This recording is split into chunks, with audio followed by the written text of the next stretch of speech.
সুপ্রিয় দর্শক, আসসালামু আলাইকুম। আমি মোনালিসা শেলিস কিচেনে সবাইকে স্বাগতম জানাই আরো একটি নতুন রেসিপি দেখার জন্য।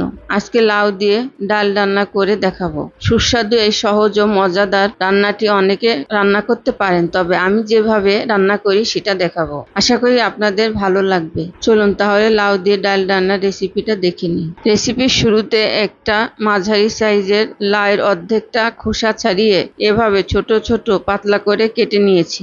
আরো নিয়েছি 1 কাপ মসুর ডাল। মসুরের ডাল 30 মিনিট ভিজিয়ে রেখে পরিষ্কার করে ভালোভাবে ধুয়ে নিয়েছি। ডাল 30 মিনিট ভিজিয়ে রাখাতে ডাল ফুলে উঠেছে। এবার রান্নার জন্য চুলায় প্যান বসিয়ে সাদা তেল গরম করব। সাদা তেল গরম করা হলে এর মধ্যে 1 কাপ পেঁয়াজ কুচি দিব। পেঁয়াজ কুচি নেড়ে চেড়ে হালকা ব্রাউন করে ভাজবো।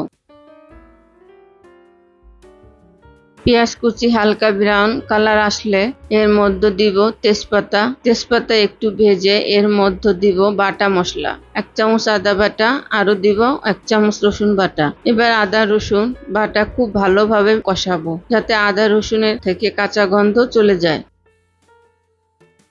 আদা রসুনের 2-3 মিনিট ভাজা হলে এর মধ্যে কিছু গুঁড়া মশলা অ্যাড করব। 1 চামচ হলুদ গুঁড়া, ধনে গুঁড়া 1 চামচ, জিরার গুঁড়া 1 চামচ, মরিচ গুঁড়া 1 চামচ। মরিচ গুঁড়া আমি আমার টেস্ট অনুযায়ী দিয়েছি, আপনারা আপনাদের টেস্ট অনুযায়ী কমিয়ে বাড়িয়ে নিতে পারেন। স্বাদ মতো লবণ দিচ্ছি। সব মশলা ভালোভাবে মেশাবো। চুলার আঁচ মাঝারি রেখে খুব ভালো করে নেড়ে কষিয়ে নিব মশলা। এখন দিচ্ছি লম্বা ও পাতলা করে কেটে নেওয়া মাঝারি সাইজের 2টি টমেটো কিউব ও 4-5টি কাঁচামরিচ। এই রান্নায় টমেটো দিতে চেষ্টা করবেন, এতে লাউয়ের স্বাদ বেড়ে যায়। টমেটো একটু কষিয়ে 1/2 কাপ পানি দিব। 1/2 কাপ পানি মিশিয়ে খুব ভালো করে মাঝারি আঁচে মশলা কষাবো, যেন মশলার কাঁচা গন্ধ না থাকে। মশলা ভালোভাবে কষানো হলে ডাল দিয়ে নেড়ে চেড়ে খুব ভালোভাবে মশলার সাথে মিশাবো। ডাল মশলার সাথে ভালোভাবে মিশানো হলে 3-4 মিনিট সময় নিয়ে কষাবো। 3-4 মিনিট কষানো হলে 1/2 কাপ পানি দিব ডাল কষানোর জন্য। এটা কেউ নরমাল মনে করবেন না, কারণ এটা খেতে ভীষণ মজার হয়।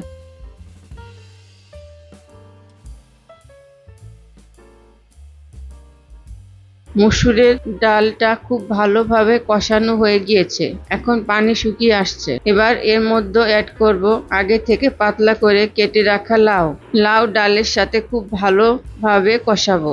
লাউ থেকে যে পানি ছাড়বে সে পানিতে লাউ কষাবো। চুলার আঁচ মাঝারি রেখে সময় নিয়ে কষাবো।